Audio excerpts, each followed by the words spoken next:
Good morrow, scholars. Welcome back to Star Wars: Heir to the Empire. Let me get a good shot of that. Okay, if you remember all those characters, let me know down in the comments, but don't go look at the other video. Anyway, we are in Chapter 2, page 13. Luke. The voice came softly but insistently, pausing amid the familiar landscape of Tatooine. Familiar, yet oddly distorted. Luke Skywalker turned to look. I'm gonna have a hard time with that. An equally familiar figure stood there watching him. Creepy. Like me. "Hello, Ben," Luke said, his voice sounding sluggish in his ears. "Been a long time." "It has indeed," Obi-Wan Kenobi said gravely. "And I'm afraid that it will be longer still until the next time. I've come to say goodbye, Luke." The landscape seemed to tremble, and abruptly a small part of Luke's mind remembered that he was asleep. Asleep in his suite in the Imperial Palace, and dreaming of Ben Kenobi. "No, I am not a dream," Ben assured him, answering Luke's unspoken thought. "But the distances separating us have become too great for me to appear to you in any other way. Now even this last path is being closed to me." "No," Luke heard himself say. "You can't leave us, Ben. We need you." All my life I've been waiting to hear those words. I had terrible friends. Ben's eyebrows lifted slightly, and a hint of his old smile touched his lips. "You don't need me, Luke. You are a Jedi, strong in the Force." The smile faded, and for a moment his eyes seemed to focus on something Luke couldn't see. Luke? Yeah. "At any rate," he added quietly, "the decision is not mine to make. I have lingered too long already, and can no longer postpone my journey from this life to what lies beyond." A memory stirred, Yoda on his deathbed, and Luke pleading with him not to die. "Ah, man, it's been so long since I did a Yoda voice." "Strong am I with the Force," the Jedi Master had told him. That wasn't a very good one. "Ow, my ears," had told him softly. "But not that strong." "I feel really bad. That was sprung on me. If I had time to prepare, I would have been... Strong and never... I'm just going to continue. "It is the pattern of all life to move on," Ben reminded him. "You too will face the same journey one day." Again his attention drifted away, then returned. "You are strong in the Force, Luke, and with perseverance and discipline you will grow stronger still." His gaze hardened. "But you must never relax your guard. The Emperor is gone, but the dark side is still powerful. Never forget that." "I won't," Luke promised. Ben's face softened, and again he smiled. "You will yet face great dangers, Luke," he said, "but you will also find new allies at times and places where you expect them least." "New allies?" Luke echoed. "Who are they?" The vision seemed to waver and become fainter. "And now, farewell," Ben said, as if he hadn't heard the question. "I loved you as a son, and as a student, and as a friend. Until we meet again, may the Force be with you." "Ben!" But Ben turned, and the image faded, and in the dream, Luke knew he was gone. "Then I am alone," he told himself. "I am the last of the Jedi." He seemed to hear Ben's voice, faint and indistinct, as if from a great distance. "Not the last of the old Jedi, Luke. The first of the new." The voice trailed off into silence and was gone, and Luke woke up. For a moment he just lay there, staring at the dim lights of the Imperial City playing across the ceiling above his head, struggling through the sleep-induced disorientation. I had that problem earlier. The disorientation and an immense weight of sadness that seemed to fill the core of his being. First Uncle Owen and Aunt Beru had been murdered, then Darth Vader, his real father. I am actually trying to put on an Irish accent, so that could be where that came from, but his real father had sacrificed his own life for Luke's, and now even Ben Kenobi's spirit had been taken away. For the third time, he'd been orphaned. With a sigh, he slid out from under the blankets and pulled on his robes and slippers. I can't picture Luke wearing slippers. Oh, interesting fun fact. Did you know that Peter Cushing, the man who played Tarkin in A New Hope, felt that the shoes were too uncomfortable for his costume, so in any scene where you couldn't see him standing, like his feet, he was wearing fuzzy pink slippers. That scene where Leia begs him not to blow up Alderaan, spoilers in case you haven't seen it in, 40 years?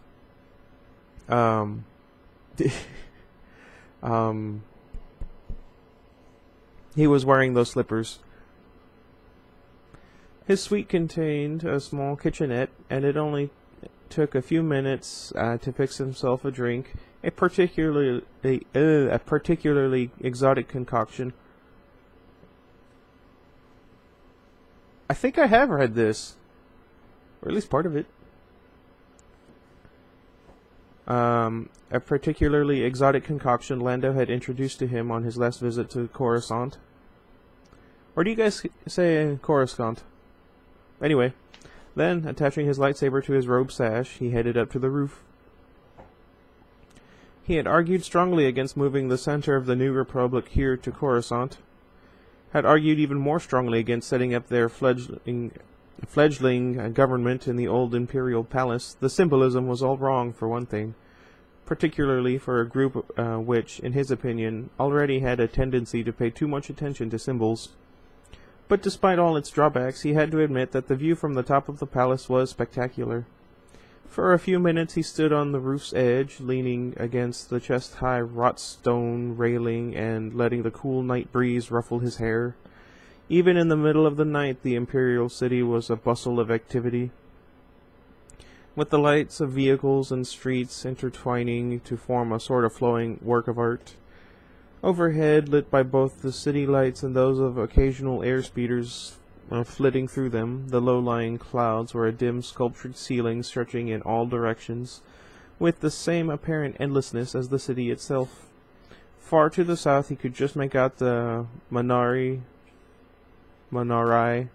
Mountains, their snow-covered peaks illuminated like the clouds, largely by reflected light from the city. This is one of the things that George Lucas changed when he made the prequels. Ooh, that might be a fun little thing. Anything in here that is later on, because this came out a long time ago, that is later on retconned by George Lucas. If you notice one and I don't catch it, let me know down in the comments, and I'll give you some sort of a prize. And whoever can point out the most by the end of this book will also win. I don't know. He was gazing at the mountains when, 20 meters behind him, the door to the palace was quietly opened. Automatically, his hand moved toward his lightsaber, but the motion had had barely begun before it stopped. The sense of the creature coming through the doorway. "I'm over here, 3PO, he called. He turned to see C-3PO shuffling his way across the roof toward him, radiating the droid's usual mixture of relief and concern. "Hello, Master Luke," he said, tilting his head to look up at the cup in Luke's hand. "I'm terribly sorry to disturb you." I'm not great with voices, but I'm working on it." "That's all right," Luke told him. "I just wanted some fresh air, that's all." "Are you certain?" 3PO asked. "Though of course I don't mean to pry." Despite his mood, Luke couldn't help but smile. 3PO's attempts to be simultaneously helpful, inquisitive, and polite never quite came off. Not without looking vaguely comical, anyway. "I'm just a little depressed, I guess. I get like that, too," he told the droid, turning back to gaze out over the city again. "Putting together a real functioning government is a lot harder than I expected. Harder than most of the council members expected, too." He hesitated. "Mostly, I guess, I'm missing Ben tonight." For a moment, 3PO was silent. "He was always very kind to me," he said at last. "And also to R2, of course." Luke raised his cup to his lips, hiding another smile behind it. "You have a unique perspective on the universe, 3PO, he said. From the corner of his eye, he saw 3PO stiffen. "I hope I did not offend you, sir," the droid said, anxiously. "That was certainly not my intent." "You didn't offend me," Luke assured him. "As a matter of fact, you might have just delivered Ben's last lesson to me." "I beg your pardon?" Luke sipped at his drink. Governments and entire planets are important, 3PO, but when you sift everything down, they're all just made up of people. There was a brief pause. Oh, 3PO said. In other words, Luke amplified, a Jedi can't get so caught up in matters of galactic importance that it interferes with his concern for individual people. He looked at 3PO and smiled, or for individual droids. Oh, I see, sir. 3PO cocked his head toward Luke's cup. Forgive me, sir, but may I ask what that is that you are drinking? I don't know why I have such a problem with reading. I don't have a problem with reading, I just can't read aloud. This? Luke glanced down at his cup. It's just something Lando taught me how to make a while back. Lando? 3PO echoed, and there was no missing the disapproval in his voice. Programmed politeness or not, the droid had never really much cared for Lando, which wasn't very surprising given the circumstances of their first meeting. Yes, but in spite of such a shady origin, it's really quite good, Luke told him. It's called hot chocolate. Oh, I see. The droid straightened up. Well then, sir. If you are indeed all right, I expect I should be on my way. Sure. By the way, what made you come up here in the first place? Princess Leia sent me, of course, 3PO answered, clearly surprised that Luke would have to ask. She said you were in some kind of distress. Luke smiled and shook his head. Leave it to Leia to find a way to cheer him up when he needed it. Show off, he murmured. No! Aw, man. I should have used... Never mind. I have the No app on my phone. Anyway. I beg your pardon, sir. Luke waved a hand. Leia's showing off her new Jedi skills, that's all. Proving that even in the middle of the night she can pick up on my mood. 3PO's head tilted. She really did seem concerned about you, sir. I know, Luke said. I'm just joking. Oh, 3PO seemed to think about that. Shall I tell her you're all right then? Sure, Luke nodded. And while you're down there, tell her that she should quit worrying about me and get herself back to sleep. Those bouts of morning sickness she still gets are bad enough when she isn't worn out tired. I'll deliver the message, sir, 3PO said. And, Luke added quietly, tell her I love her. Aww. I wish I had a sister. Yes, sir. Good night, Master Luke. Good night, 3PO. He watched the droid go, a fresh flow of depression threatening again to drag him down. 3PO wouldn't understand, of course. No one on the Provisional Council had understood either. But for Leia, just over 3 months pregnant, to be spending the bulk of her time here... He shivered, and not from the cool night air. This place is strong with the dark side. Yoda had said that on the cave of Dagobah. I should have used Yoda's voice. The cave where Luke had gone on to fight a lightsaber duel with a Darth Vader who had turned out to be Luke himself. For weeks afterward, the memory of the sheer power and presence of the dark side had haunted his thoughts. Only much later had he finally realized that Yoda's primary reason for the exercise had been to show him how far he still had to go. Okay. Still, he'd often wondered how the cave had come to be the way it had, wondered whether perhaps someone or something strong in the dark side had once lived there, as the Emperor had once lived here. He shivered again. The really maddening part of it was that he couldn't sense any such concentration of evil in the palace. The Council had made a point of asking him about that, in fact, when they first considered moving operations here to the Imperial City. He'd had to grit his teeth and tell them that no, there seemed to be no residual effects of the Emperor's stay. But just because he couldn't sense it didn't necessarily mean it wasn't there. He shook his head. Stop it, he ordered himself, firmly. Jumping at shadows wasn't going to gain him anything but paranoia. You're only paranoid if you're wrong. I'm not. His recent nightmares and poor sleep were probably nothing more than the stresses of watching Leia and the others struggling to turn a military-oriented rebellion into a civilian-based government. Certainly, Leia would never have agreed to come anywhere near this place if she'd had any doubts herself about it. Leia. With an effort, Luke forced his mind to relax and let his Jedi senses reach outward. Halfway across the palace's upper section, he could feel Leia's drowsy presence, her presence and that of the twins she carried within her.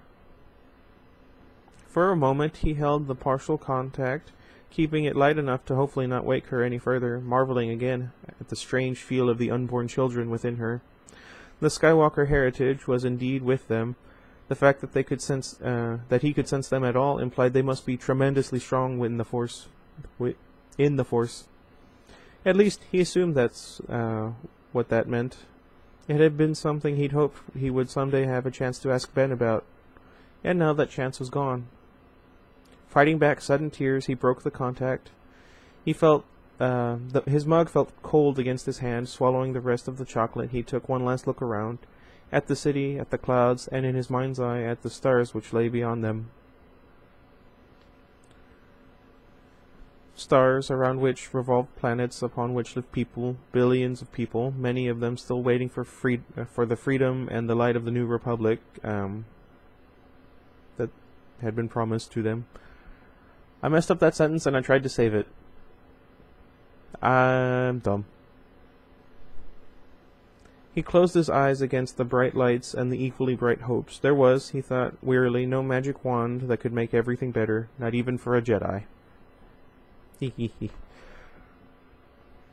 3PO shuffled his way out of the room, and with a tired sigh, Leia Organa Solo settled back against the pillows.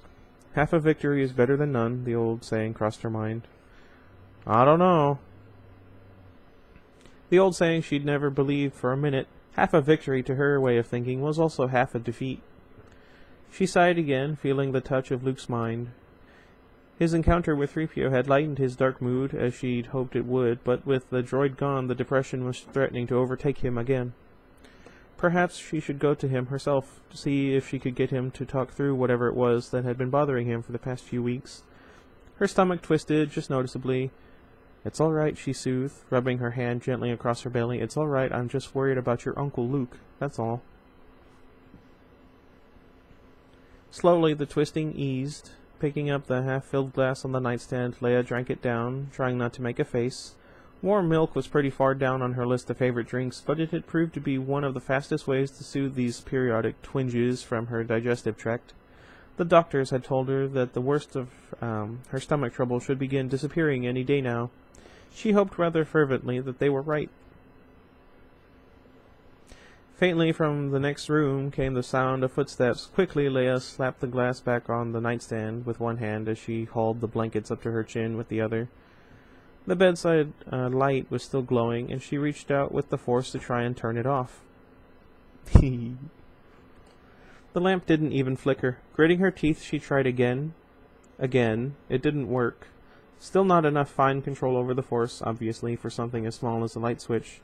Untangling herself from the blankets, she tried to make a lunge for it. Across the room, the side door opened to reveal a tall woman in a dressing robe. Your Highness, she called softly, brushing her shimmering white hair back from her eyes. Are you all right? Leia sighed and gave up. Come on in, Winter. How long have you been listening at the door? I haven't been listening, Winter said as she glided into the room, sounding almost offended that Leia would even suggest such a thing of her. I saw the light coming from under the door and thought you might need something. I'm fine, Leia assured her, wondering if this woman would ever cease to amaze her. Awakened in the middle of the night, dressed in an old robe with her hair in total disarray, Winter still looked more regal than Leia herself could manage on her best days. She'd lost track of the number of times when, as children together on Alderaan, some visitor to the Viceroy's court had automatically assumed Winter was, in fact, the Princess Leia. Is she gonna die? Winter had probably not lost track, of course. Anyone who could remember whole conversations verbatim should certainly be able to reconstruct the number of times she'd been mistaken for a royal princess. Leia had often wondered what the rest of the Provisional Council members would think if they knew that the silent assistant sitting beside her at official meetings, or standing beside her at unofficial corridor conversations, was effectively recording every word they said. Some of them, she suspected, wouldn't like it at all. Can I get you some more milk, Your Highness? Winter asked. Or some crackers? No, thank you. Leia shook her head. My stomach isn't really bothering me at the moment. It's, well, you know, it's Luke. Winter nodded. Same thing that's been bothering him for the past 9 weeks? Leia frowned. Has it been that long? Winter shrugged. "You've been busy," she said with her usual knack for diplomacy. "Tell me about it," Leia said dryly. "I don't know, Winter. I really don't." He told 3PO that he misses Ben Kenobi, but I can tell that's not all of it. "Perhaps it has something to do with your pregnancy," Winter suggested. 9 weeks ago would put it just about right. "Yes, I know," Leia agreed, "but that's also about the time Mon Mothma and Admiral Akbar were pushing to move the government seat here to Coruscant. Also about the time we started getting those reports from the borderlands about some mysterious tactical genius having taken command of the Imperial fleet." She held her hands out, palms upward. "Take your pick." "I suppose you'll just have to wait until he's ready to talk to you," Winter considered. Excuse me. "Perhaps Captain Solo will be able to draw him out when he returns." Leia squeezed thumb and forefinger together, a wave of anger-filled loneliness sweeping over her. For Han to have gone out on yet another of these stupid contact missions, leaving her all alone. "Yeah, sounds about right." The flash of anger disappeared, dissolving into guilt. Yes, Han was gone again. But even when he was here, it seemed sometimes like they hardly saw each other. With more and more of her time being eaten up by the enormous task of setting up a new government, there were days where she barely had time to eat, let alone see her husband. "But that's my job," she reminded herself firmly. And it was a job that, unfortunately, only she could do. Unlike virtually all of the others in the Alliance hierarchy, she had extensive training in both the theory and the more practical aspects of politics. Did I leave that on? No, I didn't. Sorry. What the? Focus! Where was I? She'd grown up in the royal house of Alderaan, learning about system-wide rule from her foster father, learning it so well that while still in her teens she was already representing him in the Imperial Senate. Without her expertise, this whole thing could easily collapse, particularly in these critical early stages of the New Republic's development. A few more months, just a few more months, and she'd be able to ease off a little. She'd make it all up to Han then. The guilt faded, but the loneliness remained. "Maybe," she told Winter. "In the meantime, we'd better both get some sleep. We have a busy day tomorrow." Winter arched her eyebrows slightly. "There's another kind?" she asked with a touch of Leia's earlier dryness. Now, Leia admonished, mock seriously. "You're far too young to become a cynic. I mean it now. Off to bed with you. You're sure you don't need anything first?" "I'm sure. Go on. Scat." A friend of mine, I think I've talked about her before on the channel. She married my one friend, Derek. She says scat. Or scoot. It really depends on who she's talking to. I don't think she likes me much. It's been 3 years since we've met? Seen each other. I don't know. "Alright, good night, Your Highness." She glided out, closing the door behind her, sliding down flat onto the bed. Leia readjusted the blankets over her and shifted the pillows into a more or less comfortable position. "Good night to you two, too," she said softly to her babies, giving her belly another gentle rub. Han had suggested more than once that anyone who talked to her own stomach was slightly nuts, but then she suspected that Han secretly believed everyone was slightly nuts. She missed him terribly. With a sigh, she reached over to the nightstand and turned off the light. Eventually, she fell to sleep. A quarter of the way across the galaxy, Han Solo sipped at his mug and surveyed the semi-organized chaos flowing all around him. "Didn't we," he quoted to himself, "just leave this party?" Still, it was nice to know, in a galaxy busily turning itself upside down, there were some things that never changed. The band playing off in the corner was different, and the upholstery in the booth was noticeably less comfortable, but apart from that, the Mos Eisley cantina looked exactly the same as it always had before. The same as it had looked the day he'd first met Luke and Obi-Wan Kenobi. It felt like a dozen lifetimes ago. Beside him, Chewbacca growled softly. "Don't worry, he'll be here," Han told him. "It's just Travis." I have a friend named Travis. Travis? I don't know. I don't think he's ever been on time for anything in his whole life. I try to be, but it never really works out. Slowly, he let his eyes drift over the crowd. No, he amended himself, there was one other thing different about the cantina. Virtually none of the other smugglers who had once frequented the place were anywhere to be seen. Whoever had taken over what was left of Jabba the Hutt's organization must have moved operations off Tatooine. Turning to peer toward the cantina's back door, he made a mental note to ask Dravis about it. He was still gazing off to the side when a shadow fell across the table. "Hello, Solo," a snickering voice said. Han gave himself a 3 count before turning casually to face the voice. "Well, hello, Dravis," he nodded. "Long time no see. Have a seat." "Sure," Dravis said with a grin. "Soon as you and Chewie both put your hands on the table." Poor Greedo.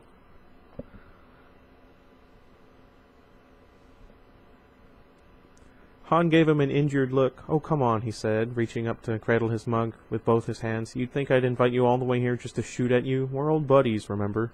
"Sure we are," Dravis said, throwing Chewbacca an appraising glance as he sat down. "Or at least we used to be. But I hear you've gone respectable." Han shrugged eloquently. Respectable's such a vague word. Dravis cocked an eyebrow. "Oh, well then, let's be specific," he said sardonically. "I hear you joined the Rebel Alliance, got made a general, married a former Alderaanian princess, and got yourself a set of twins on the way." Han waved a deprecating hand. "I don't know. Actually, I resigned the general part a few months back." Dravis snorted. "Forgive me, so what's all this about? Some kind of warning?" Han frowned. "What do you mean?" "Don't play innocent, Solo," Dravis said, the banter gone from his voice. "The New Republic replaces the Empire. All fine and sweet and dandy, but you know as well as I do it's all the same to smugglers. So if this is an official invitation to cease and desist our business activities, let me laugh in your face and get out of here." He started to get up. "It's nothing like that," Han told him. "As a matter of fact, I was hoping to hire you." Dravis froze halfway up. "What?" he asked warily. "You heard right. We're looking to hire smugglers." Slowly, Dravis sat back down. "Is this something to do with your fight with the Empire?" he demanded. "Because if it is—" "It isn't," Han assured him. "There's a whole spiel that goes along with this, but what it boils down to is the New Republic is short of cargo ships at the moment, not to mention experienced cargo ship pilots. If you're looking to earn some quick and honest money, this would be a good time to do it." "Uh-huh." Dravis leaned back in his chair, draping an arm over the seat back as he eyed Han suspiciously. "So what's the catch?" Han shook his head. "No catch. We need ships and pilots to get interstellar trade going again. You've got 'em. That's all there is to it." Dravis seemed to think it over. "So why work for you and your pittance directly?" he demanded. "Why can't we just smuggle the stuff and make more per trip?" "You could do that," Han conceded, "but only if your customers had to pay the kind of tariffs that would make hiring smugglers worthwhile. In this case," he smiled, "they won't." Dravis glared at him. "Oh, come on, Solo. A brand new government, hard-pressed like crazy for cash, and you want me to believe they won't be piling tariffs on top of each other?" "Believe anything you want," Han said, letting his own tone go frosty. "Go ahead and try it too, but when you're convinced, give me a call." Dravis chewed at the inside of his cheek, his eyes never leaving Han's. "You know, Solo," he said thoughtfully, "I wouldn't have come if I didn't trust you. Well, maybe I was curious, too, to see what scam you were pulling, and I might be willing to believe you on this, at least enough to check it out myself, but I'll tell you right up front that a lot of others in my group won't." "Why not?" "Because you've gone respectable, that's why." "Oh, don't give me that hurt look. The simple fact is that you've been out of the business too long to even remember what it's like. Profits are what drives smugglers, Solo. Profits and excitement." He's got a point.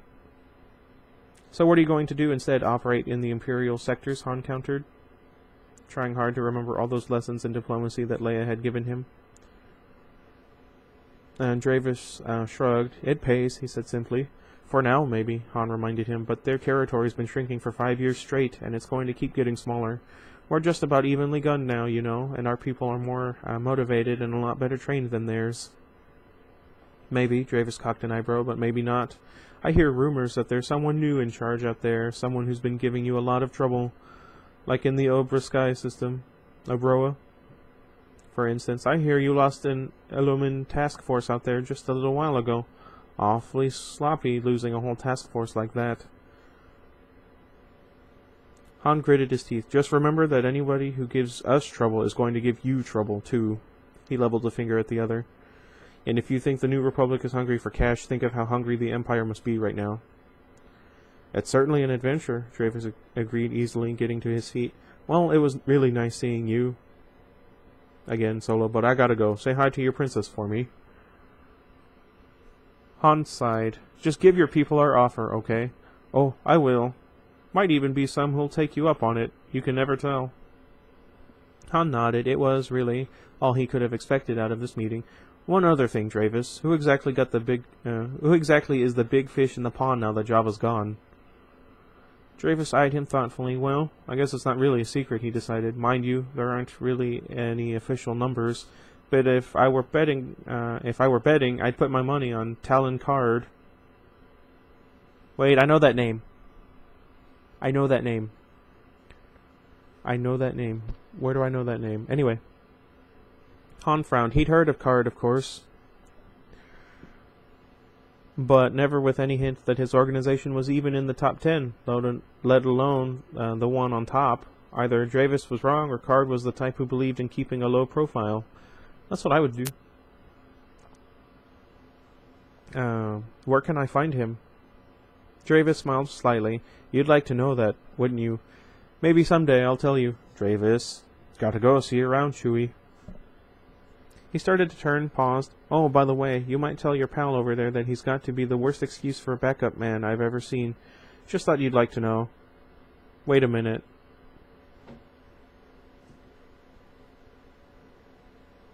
With another grin, he turned again and headed back into the crowd. Han grimaced as he watched him go. Still, at least Dravis had been willing to turn his back on them as he left. Some of the other smugglers he'd contacted hadn't even trusted him that far. Progress, sort of. Beside him, Chewbacca growled something derogatory. Well, what do you expect with Admiral Akbar sitting on the council? Han shrugged. The Calamarians were death on smugglers even before the war, and everyone knows it. Don't worry, they'll come around. Some of them, anyway. Dravis can blather all he wants about profit and excitement, but you offer them secure maintenance facilities, no Jabba-style skimming, and no one shooting at them, and they'll get interested. Come on, let's get going. He slid out of the booth and headed for the bar and the exit just visible beyond it. Halfway across, he stopped at one of the other booths and looked down at its lone occupant. I've got a message for you, he announced. I'm supposed to tell you that you're the worst excuse for a backup man that Dravis has ever seen. Wedge Antilles grinned up at him as he slid out from behind the table. I thought that was the whole idea, he said, running his fingers through his black hair. Yes, but Dravis didn't, though privately Han would be the first to admit that Dravis had a point. As far as he was concerned, the only times Wedge didn't stick out like a lump on a plate of glass,